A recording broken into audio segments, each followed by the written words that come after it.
Сәлеметсіздер ме? Төртінші бет, бірінші тапсырма, 1. Інжу маржан, ақ ботам, қоңыр қозым, алтын айым, 2. Тілдің мен үшін өте қажет екенін. 3. Мақатаев. 3 бақытым, төртінші бет, екінші тапсырма, ана тілінсіз халық болмайды. Тілінен айырылған ұлт тарихынан, түп тамырынан айырылған ұлт. Тілсізді ұлт деуге болмайды. Тілінен айырылған халық ата-бабасының, туған әкесі мен анасының атын ұмытқан халық. Ал ондайларды мәңгүрт деп атайды. Шерхан Мұртаза. Төртінші бет, үшінші тапсырма, ана тілін 60 тілге татиды. Ана сүті бой өсіреді. Ана тілі ой өсіреді. Туған ел тұғырың, туған тіл қыдырың, тіл мәртебесі, ел мәртебесі. Төртінші бет, төртінші тапсырма, қазақ тілі 1989 жылы мемлекеттік мәртебе алды. Сол уақыттан бастап қазақ елінде қазақ мектептері көптеп ашылды. Кеңсе орындарында, банктерде заңды қағаздар қазақ тілінде толтырыла бастады. Алматыда бар жоғы 2 ғана болған қазақ мектептері 1 жылдың ішінде 13-ке жетті.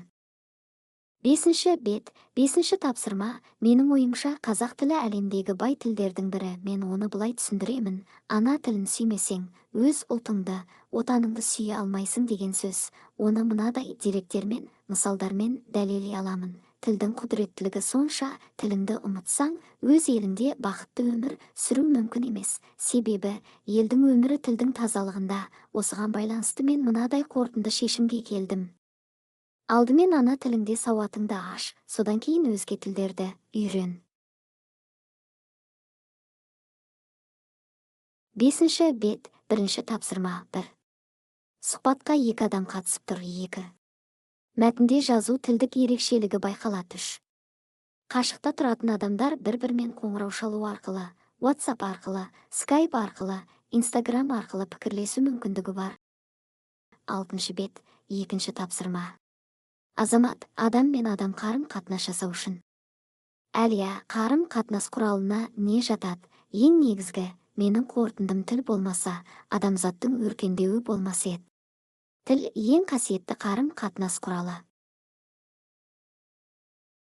6. бет, 3. тапсырма жауабы.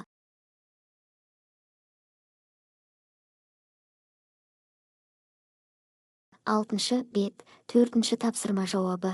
Жақсыларды көру үшін, елге көмек беру үшін, ақыл кеңес тыңдау үшін, жауларымнан қыңбау үшін, ақиқатты айту үшін, шетте жүрсем, туған жерге қайту үшін. Қадыр Мырза әлі. Осымен видеомызды аяқтаймыз. Каналымызға тіркеліп, лайк басып, ұмытпай жазылып кетіңіздер. Егер ұмытпай тіркелген болсаңыздар, үлкен рахмет. Сау болыңыздар.